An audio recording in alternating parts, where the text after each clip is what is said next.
ಫ್ಯಾಕ್ಟ್ಸ್ಗೆ ತಮಗೆಲ್ಲರಿಗೂ ಸ್ವಾಗತ. ನೆಮ್ಮದಿಯಾಗಿ ಒಂದು ಪೊಸಿಷನ್ನ ವೀಕೆಂಡಲ್ಲಿ ಕ್ಲೋಸ್ ಮಾಡ್ಕೊಂಡು ಹೋಗೋ ಥರ ಯಾವುದೇ ರೀತಿಯಾದ ಸಿಚುವೇಶನ್ ಇಲ್ಲ ಅನ್ನೋದನ್ನು ಮತ್ತೆ ಪ್ರೂವ್ ಮಾಡಿದ್ದಾರೆ. ಉಪೇಂದ್ರ ಒಂದು ಹಾಡಿದೆಯಲ್ಲ, ನನ್ನ ಆಸೆಗಳು 1000 ಈ ಭೂಮಿಯೇ ನನ್ನ ಕಾಲ್ ಚೆಂಡು ಅಂತ ಹಂಗಾಗೋಗಿದೆ. ಈ ಭೂಮಿನೇ ಒಂದು ಕಾಲ್ ಚೆಂಡು ಮಾಡ್ಕೊಂಡ್ಬಿಟ್ಟಿದ್ದಾರೆ. ಬಾಯಿಗೆ ಬಂದಾಗ ಒಂದೊಂದು ಸ್ಟೇಟ್ಮೆಂಟು ಒಂದೊಂದು ಹೇಳ್ಕೊಂಡು 2 ವಾರ ಅಂತ ಹೇಳಿದ ಮಾತುಕತೆ 2 ದಿನದಲ್ಲಿ ಮುರಿದು ಬೀಳುವಂತಹ ಎಲ್ಲ ಸಾಧ್ಯತೆಯ ಹತ್ತಿರದಲ್ಲಿ ಬಂದು ಕೂತ್ಕೊಂಡಿದೆ. ಪಾಕಿಸ್ತಾನದಲ್ಲಿ ದೊಡ್ಡ ಒಂದು ಸಂಧಾನ ಆಗಬೇಕಾಗಿತ್ತು. ಇಬ್ಬರು ಹೋಗಿದ್ದರು ಇರಾನ್ ಕಡೆಯಿಂದ, US ಕಡೆಯಿಂದ. ಅಲ್ಲಿ ನಿಮಗೆಲ್ಲ ಗೊತ್ತಿದೆ, 21 ಗಂಟೆಲ್ಲ US ತನ್ನ ಮಾತುಕತೆನೆಲ್ಲ ನಿಲ್ಲಿಸಿ ಎಲ್ಲರನ್ನೂ ವಾಪಸ್ ಕರ್ಕೊಂಡು ಹೋಗಿದ್ದಾರೆ. ನ್ಯೂಕ್ಲಿಯರ್ ಪವರ್ ಆಗೋದನ್ನು ನಿಲ್ಲಿಸಬೇಕು ಅನ್ನೋದಿದ್ದೇ ಮೇನ್ ಉದ್ದೇಶ. ಅದಕ್ಕೆ ಇರಾನ್ ರೆಡಿ ಇಲ್ಲ, ಇನ್ನೇನು ಅಂತ ಹೇಳ್ಬಿಟ್ಟು ವಾಪಸ್ ಹೋಗಿದ್ದಾರೆ. ಇರಾನು ಅವರು ಸಿಕ್ಕಾಪಟ್ಟಿ ನಷ್ಟ ಆಗಿದೆ ನಮಗೆ ಅವರಿಂದ, ಅದೆಲ್ಲ ಅವ್ರು ಕಟ್ಕೊಡ್ಬೇಕು. ಜೊತೆಗೆ ಸ್ಟ್ರೈಟ್ ಆಫ್ ಹಾರ್ಮುಸಲ್ಲಿ ನಾವು ಕಂಟಿನ್ಯೂ ಮಾಡ್ತೀವಿ, ಈಗ ಟೋಲ್ ಅಂತ ಚಾರ್ಜ್ ಮಾಡ್ತೀವಿ ಅಂತೆಲ್ಲ ಹೇಳಿದರು. ಇಷ್ಟು ದಿನ ಟ್ರಂಪ್ ಏನು ಹೇಳ್ತಾ ಇದ್ರು, ಎಲ್ಲರಿಗೂ ಓಪನ್ ಮಾಡಿ. ಓಪನ್ ಆಗಿತ್ತು, ಚೈನಾಗೆ, ರಷ್ಯಾಗೆ, ನಮಗೆ ಎಲ್ಲರಿಗೂ ಬರ್ತಾಯಿತ್ತು ಆಯಿಲ್ ಇರಾನ್ ಕಡೆಯಿಂದ, ಏನೂ ತೊಂದರೆ ಇರಲಿಲ್ಲ. ಪ್ರಾಬ್ಲಮ್ ಮಾಡಿದ್ದು ಯಾರಿಗೆ? US ಯುರೋಪಿಂದ ಬರ್ತಾ ಇರೋಂಥ ಶಿಪ್ಸನ್ನ ಬಿಡ್ತಾ ಇರಲಿಲ್ಲ. ಈಗ ಏನು ಹೇಳ್ತಾರೆ ಟ್ರಂಪು, ನಮ್ದು ಹೋಗಲಿಲ್ಲ ಅಂದರೆ ಯಾರ್ದು ಹೋಗೋದಿಲ್ಲ ಅಂತ, ಇನ್ಮೇಲಿಂದ ಅಲ್ಲಿ ಅಟ್ಯಾಕ್ಗಳನ್ನು ನಾವು ಶುರು ಮಾಡ್ತೀವಿ ಅಂತ ಹೇಳಿದ್ದಾರೆ. ಬೇರೆಯವ್ರಿಗೆ ನಾವೇನು ಇಂಪ್ಯಾಕ್ಟ್ ಮಾಡೋದಿಲ್ಲ, ಬಟ್ ಇರಾನ್ದು ಏನಿತ್ತು ಆ ಶಿಪ್ಗಳನ್ನೆಲ್ಲ ನಾವು ಅಟ್ಯಾಕ್ ಮಾಡ್ತೀವಿ ಅಂತ ಅವ್ರು ಹೇಳಿದ್ದಾರೆ. ಅವ್ರೇನು ಹೇಳಿದ್ದಾರೆ, ನೀವು ಏನಾದರೂ ನಮ್ಮ ಮೇಲೆ ಅಟ್ಯಾಕ್ ಮಾಡಿದ್ರಿ ಅಂದರೆ ಅಲ್ಲೇ ನಾವು ಏನು ಸೀಸ್ ಫೈರ್ ಅಂತ ಏನಾಗಿತ್ತು ಇದನ್ನು ಮುರಿದು ಬಿತ್ತು ಅಂತ ಅನ್ಕೋತೀವಿ ನಾವು. ಅಲ್ಲಿಗೆ ಅದು ಕದನ ವಿರಾಮ ಅಂತ ಏನಂದಿದ್ರು ಅದನ್ನು ನೀವು ಅಲ್ಲಿ ಹಡಗರು ತಂದ್ರಿ ಅಂದರೆ ಸಾಕು, ನಾವು ಅದನ್ನ ನೀವು ಕದನ ವಿರಾಮನ ಮೀರಿದಿರಾ ಅಂತ ಅನ್ಕೊತೀವಿ, ನಾವು ಅಟ್ಯಾಕ್ ಶುರು ಮಾಡ್ತೀವಿ ಅಂತ. ನೋಡಿ, ಅವರು ಅಟ್ಯಾಕ್ ಮಾಡಿದಾಗ ಇವ್ರು ಪ್ರೊಟೆಕ್ಟ್ ಮಾಡ್ತೀವಿ ಅಂದಾಗ ಅಪ್ಪಿತಪ್ಪಿ ಬೇರೆ ಒಂದು ಶಿಪ್ಗಳಿಗೆ ಬಿತ್ತು ಅಂದರೆ ಅಲ್ಲಿಂದ ಮತ್ತೆ ಎಸ್ಕಲೇಟ್ ಆಗ್ತಾ ಹೋಗುತ್ತೆ. ಮತ್ತೆ ಕ್ರೂಡ್ ಪ್ರೈಸು, LPG ಇದೆಲ್ಲದಕ್ಕೂ ಕೂಡ ಶಾರ್ಟೇಜ್ ಬರ್ತಾ ಹೋಗುತ್ತೆ. ಅದು ಆಲ್ರೆಡಿ ಇವತ್ತು ಸ್ಟಾಕ್ಗಳಲ್ಲಿ ನೀವು ನೋಡಿದ್ರೆ ಆಟೋ ಸೆಕ್ಟರ್ ಸ್ಟಾಕ್ಗಳು ಇವತ್ತು ಆಲ್ರೆಡಿ ರಿಯಾಕ್ಟ್ ಮಾಡೋಕ್ಕೆ ಶುರುವಾಯಿತು. ರಿಲಯನ್ಸು, ಬಜಾಜ್ ಫೈನಾನ್ಸು, ದೊಡ್ಡ ದೊಡ್ಡ ಕಂಪ್ನಿಗಳಲ್ಲೂ ಕೂಡ ಇವತ್ತು ಫಾಲ್ ಬಂತು. ಐಷರ್ ಮೋಟರ್ಸಲ್ಲಿ ಇವತ್ತು 5% ಕರೆಕ್ಷನ್ ಬಂದಿರೋದ್ರ ಮೂಲಕ ಅದು ಇವತ್ತಿನ ಟಾಪ್ ಲೂಸರ್ ಆಯಿತು. ಮಾರುತಿ ಸುಜುಕಿ EV ಅಡಾಪ್ಷನ್ ಜಾಸ್ತಿ ಆಗ್ತಾ ಇದೆ. ಮಾರುತಿ ಸುಜುಕಿ ಅವರು ಅದರಲ್ಲಿ ಇನ್ನೂ ಅರ್ಲಿ ಸ್ಟೇಜಲ್ಲಿದ್ದಾರೆ, ಅದರಲ್ಲಿ 4% ಕರೆಕ್ಷನ್ ಬಂದಿದೆ. ಅದೇ ರೀತಿಗೆ ಇಂಡಿಗೋದಲ್ಲಿ 2.79% ಕರೆಕ್ಷನ್ ಬಂತು. ಇದೆಲ್ಲ ನ್ಯೂಸ್ ಮಧ್ಯೆ ಇಸ್ರೇಲು ಲೆಬನಾನ್ ಮೇಲೆ ಅಟ್ಯಾಕ್ನ ಮಾಡ್ತಾನೆ ಇದೆ, ನಾವು ಯುದ್ಧ ಕಂಟಿನ್ಯೂ ಮಾಡ್ತೀವಿ ಅಂತಲೇ ಅವ್ರು ಹೇಳ್ಕೊಂಡಿದ್ದಾರೆ.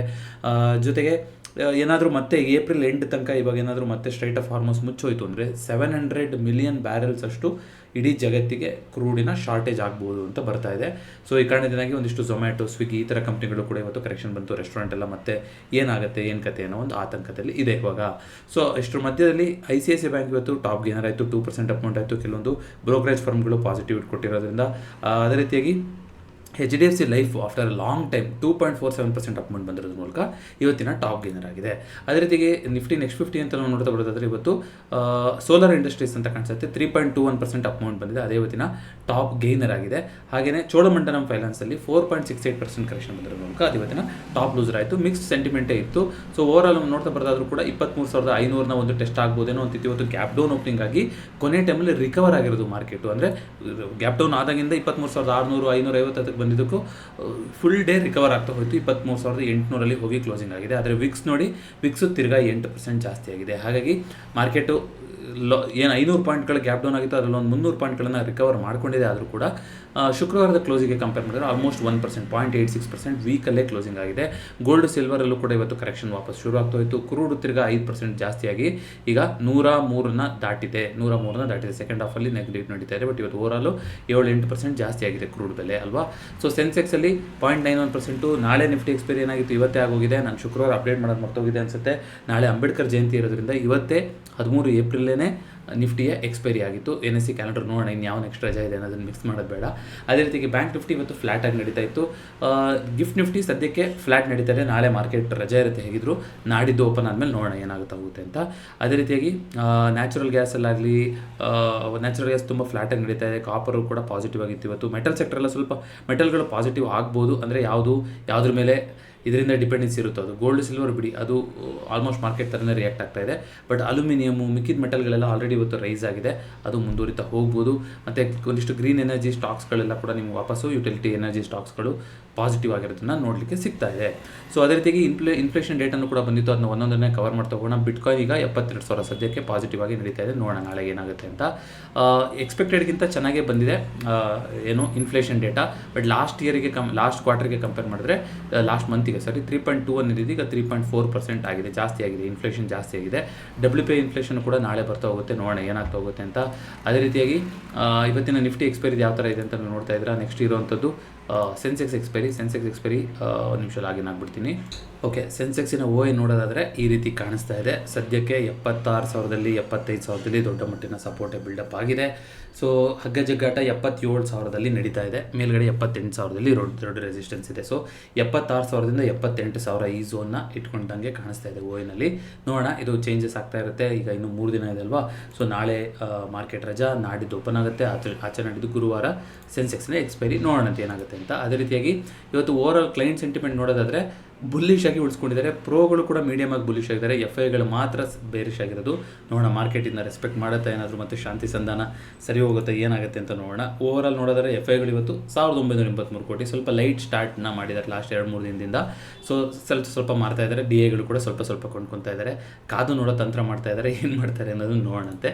ಅದೇ ರೀತಿಯಾಗಿ F&O ಸ್ಟಾಕ್ಸಲ್ಲಿ 46 ಸ್ಟಾಕ್ಗಳು ಪಾಸಿಟಿವ್ ಆಗಿತ್ತು. But majority of the stocks ಇನ್ನೂ ಸ್ಟಾರ್ಟಿಂಗಲ್ಲಿ ನೆಗೆಟಿವ್ ಆಗಿತ್ತು. ಬಟ್ ಕೊನೆಗೆ ಸ್ವಲ್ಪ ರಿಕವರ್ ಆಯಿತು. ಡಿಫೆನ್ಸು, ಎನರ್ಜಿ ಸೆಕ್ಟರ್ಲ್ಲ ಸ್ಲೈಟ್ಲಿ ಪಾಸಿಟಿವ್ ಆಗಿ ಕ್ಲೋಸಿಂಗ್ ಆಗಿದೆ. But majority of the sector ನೀವು ನೋಡಿದಾಗೆ ನೆಗೆಟಿವ್ ಅಲ್ಲೇ ಕ್ಲೋಸಿಂಗ್ ಆಗಿದೆ. ಆಟೋ ಸೆಕ್ಟರ್ ಇವತ್ತಿನ ಟಾಪ್ ಲೂಸರ್ ಆಗಿತ್ತು.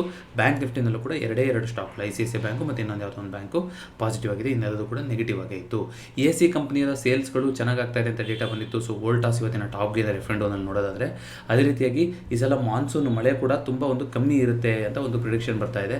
ಆ ಕಾರಣದಿಂದಾಗಿ ಕೂಡ ಒಂದಿಷ್ಟು ಮಾರ್ಕೆಟಿಗೆ ರಿಯಾಕ್ಷನ್ ಬರ್ತಾ ಹೋಗುತ್ತೆ. ಮಾನ್ಸೂನ್ ಚೆನ್ನಾಗಿಲ್ಲ ಅಂತಂದರೆ ಅಗ್ರಿಕಲ್ಚರ್ ಈಲ್ಡು, ಕ್ರಾಪು, ಇನ್ಫ್ಲೇಷನು ಎಲ್ಲದಕ್ಕೂ ಕೂಡ ಇಂಪ್ಯಾಕ್ಟ್ ಬೀಳ್ತಾ ಹೋಗುತ್ತೆ. ಜೊತೆಗೆ ಒಂದಿಷ್ಟು ಮಾನ್ಸೂನ್ ಇಲ್ಲ ಅಂದರೆ ಶೆಕೆ ಜಾಸ್ತಿ. ಸೊ AC ಸೇಲ್ಸ್ಗಳು ಇನ್ನೂ ಕೂಡ ಜಾಸ್ತಿ ಆಗ್ತಾ ಹೋಗೋದು ನೋಡೋಣಂತೆ. ಅದೇ ರೀತಿಯಾಗಿ ಇನ್ನೇನಿದೆ ಮಿಕ್ಕಿದ್ದು ರಿಸಲ್ಟ್ ಕ್ಯಾಲೆಂಡರ್ ಅಂತ ನೋಡೋದಾದರೆ ಈ ವೀಕು ಐ ಥಿಂಕ್ HDFC ಬ್ಯಾಂಕಿಂದು, ICICI ಬ್ಯಾಂಕಿಂದು ಮತ್ತು ವಿಪ್ರೋದು 3 ಕಂಪ್ನಿಯ ರಿಸಲ್ಟ್ಸ್ ಬರೋದಿದೆ. ಇವತ್ತು ICICI Prudential asset management company ಇರೋದು ಬಂದಿದೆ. ಐ ಥಿಂಕ್ ನಾಳೆ ಯಾವತ್ತಿದೆ ನೋಡೋಣಂತೆ. ಯಾವತ್ತಿದೆ ಈ ವಾರ 3 ಬಿಗ್ ಕಂಪ್ನಿಗಳ ರಿಸಲ್ಟ್ ಇದೆ. ಇದು ಯಾಕೆ ಇದು ಸರಿಯಾಗಿ ಅಪ್ಡೇಟ್ ಮಾಡ್ತಾ ಇಲ್ವಾ ಏನು ಅಂತ ಗೊತ್ತಿಲ್ಲ. ನೋಡಿ, ಏಂಜಲ್ ವೆನ್ನು, HDFC ಲೈಫ್, ವಿಪ್ರೋದು ಇಲ್ಲಿ ಅಪ್ಡೇಟ್ ಮಾಡಿದ್ದಾರೆ 16 ಏಪ್ರಿಲ್ ಅಂತ. HDFC ಬ್ಯಾಂಕ್, ICICI ಬ್ಯಾಂಕ್ದು ಐ ಥಿಂಕ್ ವೀಕೆಂಡಿಗೆ ಇಟ್ಕೊಂಡಿರೋರು. ಸೊ 18 ಏಪ್ರಿಲ್ ಅಂದರೆ ಸ್ಯಾಟರ್ಡೆ ಬರುತ್ತೆ. So 18 April HDFC bank, ICICI bank, Yes Bank ಅದೆಲ್ಲ ಸೋಮವಾರನೇ ನಮಗೆ ರಿಯಾಕ್ಷನ್ ನೋಡಲಿಕ್ಕೆ ಸಿಗೋದು. ಬಟ್ ಮೇಜರ್ ಕಂಪ್ನಿಗಳದ್ದು Reliance, industry, infrastructure, but major ಕಂಪ್ನಿಗಳು ನಾನು ನೋಡಿದಂಗೆ ನಿಫ್ಟಿ 50 ಕಂಪ್ನಿಗಳದ್ದು ಈ ವಾರ ಇರುವಂಥದ್ದು ವಿಪ್ರೋ, HDFC ಬ್ಯಾಂಕ್ ಮತ್ತು ICICI ಬ್ಯಾಂಕ್ ಕಂಪ್ನಿಗಳಿದೆ. ಮಿಕ್ಕಿದ್ದು ಮಿಡ್ ಕ್ಯಾಪು, ಸ್ಮಾಲ್ ಕ್ಯಾಪ್ ಕಂಪ್ನಿಗಳದ್ದು ಸುಮಾರಿದೆ. ಬಟ್ ಆ 3 ಕಂಪ್ನಿಗಳ ರಿಸಲ್ಟ್ಸು ಈ ವಾರ ಬರೋದಿದೆ. Q4 ರಿಸಲ್ಟ್ಸು ನೋಡೋಣ ಏನಾಗುತ್ತೆ ಅಂತ. ಹಾಲಿಡೇ ಅಂತ ನೋಡ್ಕೊಂಬರೋದಾದರೆ ನೋಡಿ, ಏಪ್ರಿಲಲ್ಲಿ 2 ಹಾಲಿಡೇ ಇತ್ತು. ಒಂದು ಗುಡ್ ಫ್ರೈಡೇ ಮುಗಿದೋಯಿತು. ಇನ್ನೊಂದು 14th ಏಪ್ರಿಲು ನಾಳೆ ಅಂಬೇಡ್ಕರ್ ಜಯಂತಿ ಅಂತ ರಜೆ ಇರುತ್ತೆ. ಮೋಸ್ಟ್ಲಿ ನಾಳೆ MCX ಸೆಷನ್ ಆ್ಯಸ್ ಯೂಶುವಲ್ ನಡೀತಾ ಇರುತ್ತೆ. ಅಂದರೆ ಸೆಕೆಂಡ್ ಹಾಫಲ್ಲಿ. ಸೊ ಬರೀ ಫಸ್ಟ್ ಹಾಫಲ್ಲಿ ರಜೆ ಇರುತ್ತೆ. ಅದೇ ರೀತಿಯಾಗಿ 1 ಮೇ 2026 ಅವತ್ತು ಮೇ ಡೇ ಅಥವಾ ಮಹಾರಾಷ್ಟ್ರ ಡೇ ಅಂತ ಅವ್ರು ಹೇಳ್ತಾರೆ. ಯಾಕೆಂದರೆ ಸ್ಟಾಕ್ ಎಕ್ಸ್ಚೇಂಜ್ಗಳೆಲ್ಲ ಅಲ್ಲಿರೋದ್ರಿಂದ ಅವತ್ತು ಮೇ 1 ಶುಕ್ರವಾರ ಬರುತ್ತೆ, ಅವತ್ತು ರಜೆ ಇದೆ. ಮತ್ತು 28 ಮೇಗೆ ಬಕ್ರೀದಿಗೆ ರಜೆ ಇದೆ. ಸೊ ಮುಂದಿನ ತಿಂಗಳು ಕೂಡ 2 ರಜೆ ಇದೆ. ಈ ತಿಂಗಳು 14th ಏಪ್ರಿಲ್ ಆದರೆ ನೆಕ್ಸ್ಟು 1 ಮೇನೇ ರಜೆ ಇರುವಂಥದ್ದು. ಸೊ ಹಾಗಾಗಿ ನಾಳೆ ಮಾರ್ಕೆಟು ಓಪನ್ನು ಇರೋದಿಲ್ಲ. ಇದನ್ನು ಬಿಟ್ಟು ಬೇರೆ ಸ್ಪೆಸಿಫಿಕ್ ಆಗಿ ನ್ಯೂಸ್ಗಳು ಅಂತಂದರೆ ಇವಾಗ ಏನು ಹೇಳೋದು, ಇವ್ರನ್ನೇ ನಡೀತಾ ಇರೋದು, ಇವ್ರು ಏನು ಹೇಳ್ತಾರೆ ಏನು ಮತ್ತೆ ಅಂತ. US ಮತ್ತು ಚೈನಾ ಮತ್ತು UK ಇಲ್ಲ ನಾವು ಒಕ್ಕೋರಲಾಗಿ ಇವಾಗ ನಾವು ಇದನ್ನ ರೆಸಿಸ್ಟೆನ್ಸ್ ಮಾಡಬೇಕು, ಇದನ್ನ ಕಂಡಮ್ ಮಾಡಬೇಕು, ಆಪೋಸ್ ಮಾಡಬೇಕು ಅಂತ ಮುಂದೆ ಬರ್ತಾ ಇದ್ದಾರೆ. ಇದು ನಡೀತಾ ಇರೋದು ಸರಿ ಇಲ್ಲ. ಇದು ತುಂಬ ಒಂದು ಏನು ದಿನಕ್ಕೊಂದೊಂದು ಕ್ಷಣಕ್ಕೊಂದೊಂದು ಮಾತಿಗೆ ಬೆಲೆನೇ ಇಲ್ಲ, ಈ ಥರ ಆಗ್ತಾ ಇದೆ ಅಂತ ಅವ್ರು ಹೇಳ್ತಾ ಇದ್ದಾರೆ. ಚೈನಾ ಏನಾದರೂ ಇರಾನಿಗೆ ಹೆಲ್ಪ್ ಮಾಡಿದ್ರೆ ನಾನು 50% ಟ್ಯಾರಿಫ್ ಹಾಕ್ತೀವಿ ಅಂತ ಮತ್ತೆ ಟ್ರಂಪ್ ಅವ್ರು ಹೇಳ್ತಾ ಇದ್ದಾರೆ. ಇಷ್ಟೆಲ್ಲದರ ಮಧ್ಯದಲ್ಲಿ ನಡೀತಾ ಇದೆ. ಸೊ 2 ಥರದ ವಿಶ್ಲೇಷಣೆಗಳು ಬರ್ತಾ ಇದೆ. USಗೆ ನೋಡಿ ಯಾರು ಕಿವಿ ಹಿಂಡಿದ್ರು, ಏನು ಮಾಡಿದ್ರು, ಇಸ್ರೇಲ್ ಅವರು ಶಾಂತಿ ಸಂಧಾನಕ್ಕೆ ಹೋದಾಗ ಇದು ಮಾಡ್ಕೋಬೇಡಿ, ನೀವು ಸೋಲು ಅಂತ ಮಾಡ್ಕೋಬೇಕಾಗುತ್ತೆ. ಯಾರು ಏನು ಕಿವಿ ಹಿಂಡಿದಾರೋ ಗೊತ್ತಿಲ್ಲ. ಯಾಕೆಂದರೆ ಫುಲ್ ತಾಮ್ರದ ಕಿವಿ ಅಲ್ವ ಅವ್ರದ್ದು, ಯಾರು ಏನು ಹೇಳಿದ್ರು ಕೇಳ್ಬಿಡ್ತಾರೆ. ಟ್ರಂಪ್ ಅವರು ಏನು ಹೇಳಿದ್ರು ಏನಾಗಿತ್ತು ಗೊತ್ತಿಲ್ಲ. ಒಟ್ಟಿನಲ್ಲಿ ವಾಪಸ್ ಟರ್ನ್ ಹೊಡೆದಿದ್ದಾರೆ ಇವಾಗ. ಸೊ ಹಾಗಾಗಿ ವಾಪಸ್ ಮತ್ತೆ ಕಾನ್ಫ್ಲಿಕ್ಟಿಂಗ್ ಸಿಚುವೇಷನ್ಗೆ ಬಂದಿದೆ. ಕ್ರೂಡು ಕೂಡ ಮೇಲ್ಗಡೆ ಹೋಗಿದೆ. ನೋಡೋಣ ಇದು ಮತ್ತೆ ಏನಾದರೂ ಇದು ಯುದ್ಧ ಮತ್ತೊಂದೊಂದು ಕಂಟಿನ್ಯೂ ಆಯಿತು ಅಂದರೆ ಎಲ್ಲಿ ತನಕ ಮುಂದುವರಿಯುತ್ತೆ ಅನ್ನೋದು ಗೊತ್ತಿರೋದಿಲ್ಲ. ಮತ್ತೆ 1 ತಿಂಗಳು 2 ತಿಂಗಳು ಏನು ಬೇಕಾದರೂ ಆಗ್ಬೋದು. ಮತ್ತೆ ಸ್ಟಾಕ್ ಮಾರ್ಕೆಟಿಗೆ ಅದು ನೆಗೆಟಿವ್ ನ್ಯೂಸ್ ಆಗಿ ಪರಿಣಾಮ ಆಗ್ತಾ ಹೋಗ್ಬೋದು. ಬಟ್ ಸದ್ಯಕ್ಕೆ ಮಾರ್ಕೆಟ್ ಅದನ್ನ ಫ್ಯಾಕ್ಟ್ರಿನ್ ಮಾಡ್ಕೊಂಡಿದೆ. ಆ ಥರ ಆಗೋದಿಲ್ಲ ಅಂತ ಎಕ್ಸ್ಪೆಕ್ಟ್ ಮಾಡ್ತಾ ಇದೆಯಾ ಏನು ಅನ್ನೋದನ್ನು ನಾವು ನೋಡಬೇಕು. OIನಲ್ಲೂ ಕೂಡ ಸೆನ್ಸೆಕ್ಸ್ OIನಲ್ಲಿ ಅಂಥ ನೆಗೆಟಿವ್ ಆಗಿ ಸೆಲ್ ಆಗಿರೋ ಪೊಸಿಷನ್ಗಳು ಕಾಣಿಸ್ತಾ ಇಲ್ಲ. ಯಾಕಂದರೆ ನಾಳೆ ರಜಾ ಇದೆ. ಆದರೂ ಕೂಡ ಓವರ್ ಸೋಲ್ಡ್ ಏನು ಮಾಡ್ಕೊಂಡು ಹೋಗಿಲ್ಲ ಯಾರೂ ಕೂಡ. ಕೊನೆ ಟೈಮಲ್ಲೂ ಸ್ವಲ್ಪ ಪಾಸಿಟಿವ್ ಆಗಿ ಕ್ಲೋಸಿಂಗ್ ಮಾಡಿದ್ದಾರೆ. ಸೊ ಇದೆಲ್ಲ ನಾವು ನೋಡ್ತಾ ಇರುವಂಥ ವಿಚಾರಗಳು. ನೋಡೋಣ ಈ ಎಕ್ಸ್ಪೈರಿಗೆ ಏನು ಮಾಡ್ತಾ ಹೋಗುತ್ತೆ ಏನು ಅಂತ. ನೆಕ್ಸ್ಟು ಮಂತ್ಲಿ ಎಕ್ಸ್ಪೈರಿ ತುಂಬ ವಾಲಟೈಲ್ ಆಗಿರೋ ಸಾಧ್ಯತೆ ಇದೆ. ಯಾಕೆ ಅಂತ ನಿಮ್ಗೆ ಗೊತ್ತಿದೆ. ಇಂಡಿಯಾದಲ್ಲಿ ಎಲೆಕ್ಷನ್ ರಿಸಲ್ಟ್ಸ್ ಕೂಡ ಬರುತ್ತೆ. 5 ಸ್ಟೇಟಿನ ಎಲೆಕ್ಷನ್ ರಿಸಲ್ಟ್ಸ್ಗಳು. ಐ ಥಿಂಕ್ ಮೇನಲ್ಲಿ ಕೆಲವೊಂದೆಲ್ಲ ರಿಸಲ್ಟ್ಸ್ ಇದೆ. ಪಂಜಾಬ್ದಾಗಿರ್ಬೋದು, ವೆಸ್ಟ್ ಬೆಂಗಾಲ್ದು ಮತ್ತು ತಮಿಳ್ನಾಡು 2 ತುಂಬ ಒಂದು ಕುತೂಹಲ ಇರುವಂಥದ್ದು ಈ 2 ಸ್ಟೇಟಿಂದಲ್ವಾ. ಸೊ ಅವೆರಡರದ್ದು ಮೇನಲ್ಲೇ ಇರುತ್ತೆ ರಿಸಲ್ಟ್ಸು. ಬಟ್ ಮಂತ್ಲಿ ಎಕ್ಸ್ಪೈರಿ ಹತ್ತತ್ರ ಬಂದಿರುತ್ತವಾಗ ನೋಡೋಣ ಯಾವ ರೀತಿಯಾಗಿ ರಿಯಾಕ್ಟ್ ಮಾಡ್ತಾ ಹೋಗುತ್ತೆ ಅಂತ. ಗೋಲ್ಡ್ ಸಿಲ್ವರ್ ತುಂಬ ಇಂಟ್ರೆಸ್ಟಿಂಗ್ ಆಗಿದೆ ಈ ಟೈಮಿಂದ. ಜೊತೆಗೆ NBFCಗೆ ಒಂದಿಷ್ಟು ಗೈಡ್ಲೈನ್ಸ್ ಅಂತ ಹೇಳಿದ್ರಲ್ಲ, ಆ ಗೈಡ್ಲೈನ್ಸ್ ಬಂದಿದೆ. ಶಾರ್ಟ್ ಟರ್ಮಲ್ಲಿ ಏನು ಇಂಪ್ಯಾಕ್ಟ್ ಇಲ್ಲ ಅಂತ ಬಂದಿದ್ದಕ್ಕೆ ಇವತ್ತು ಬಜಾಜ್ ಫೈನಾನ್ಸ್ ಕೂಡ ಶಾರ್ಟ್ ಟರ್ಮಲ್ಲಿ ಏನು ಇಂಪ್ಯಾಕ್ಟ್ ಆಗಿಲ್ಲ ಅಂತ ಹೇಳಿದ್ರು ಕೂಡ ಲಾಂಗ್ ಟರ್ಮಲ್ಲಿ ಇದು ಬಿಗ್ ಪ್ಲೇಯರ್ಸಿಗೆ ಒಂದು ಇಂಪ್ಯಾಕ್ಟ್ ಮಾಡ್ಬೋದು ಅಂತ ಬಂದಿದ್ದರಿಂದ ಬಜಾಜ್ ಫೈನಾನ್ಸು, ಶ್ರೀರಾಮ್ ಫೈನಾನ್ಸ್ ಬಂದಿದೆ. ನಾನು ಫೈನ್ ಡೀಟೇಲ್ನ ನೋಡ್ಬಿಟ್ಟು ನಿಮಗೆ ತಿಳಿಸ್ತೀನಿ ನಾಳೆ ವಿಡಿಯೋದಲ್ಲಿ. ಇವತ್ತು ನೋಡೋಕ್ಕೆ ಸಾಧ್ಯ ಆಗಿಲ್ಲ ನನಗೆ, ಬಟ್ ಅದು ಗೈಡ್ಲೈನ್ಸ್ ಬಂದಿದೆ RBI ಕಡೆಯಿಂದ. Jio finance, Shriram finance, Bajaj finance ಯಾವ್ಯಾವುದು NBFC ಕಂಪ್ನಿಗಳಿತ್ತು, ಈವನ್ ನಿಫ್ಟಿ ನೆಕ್ಸ್ಟ್ 15 ನೀವು ನೋಡೋದಾದರೆ ಚೋಳಮಂಡಲಂ ಫೈನಾನ್ಸು ಈ ಥರ ಕಂಪ್ನಿಗಳು ಯಾವುದು NBFC ಕಂಪ್ನಿಗಳೇ ಬಿದ್ದಿರೋದಕ್ಕೆ ಕಾರಣ ಹೊಸ ಗೈಡ್ಲೈನ್ ಬಂದಿರುವಂಥದ್ದು. ಏನು ಗೈಡ್ಲೈನ್ ಇದೆ, ಲಾಂಗ್ ಟರ್ಮಲ್ಲಿ ಏನು ಇಂಪ್ಯಾಕ್ಟ್ ಆಗುತ್ತೆ ಅನ್ನೋದನ್ನು ನಾಳೆ ವಿಡಿಯೋದಲ್ಲಿ ತಿಳಿಸ್ಕೊಡುವಂಥ ಪ್ರಯತ್ನ ಪಡ್ತೀನಿ. 2026ರ ನಮ್ಮ ಚಾನಲ್ ಮಿಷನ್ ನಿಮಗೆಲ್ಲರಿಗೂ ಗೊತ್ತಿದೆ, ಇನ್ವೆಸ್ಟ್ ವಿತ್ ಇಂಟೆಂಟ್, ಒಂದು ಗುರಿಯ ಜೊತೆ ಹೂಡಿಕೆ ಇರಲಿ ಅಂತ. ಅದ್ರ ಬಗ್ಗೆ ಡೆಡಿಕೇಟೆಡ್ ವಿಡಿಯೋ ಪ್ರತಿ ವಿಡಿಯೋದಲ್ಲಿ ಡಿಸ್ಕ್ರಿಪ್ಷನ್ ಇರುತ್ತೆ, ಆಸಕ್ತಿ ಇದ್ದವರು ಚೆಕ್ಔಟ್ ಮಾಡ್ಬೋದು. ಮತ್ತೊಂದು ವಿಡಿಯೋದೊಂದಿಗೆ ಭೇಟಿಯಾಗೋಣ. ಎಲ್ಲರಿಗೂ ನಮಸ್ಕಾರ.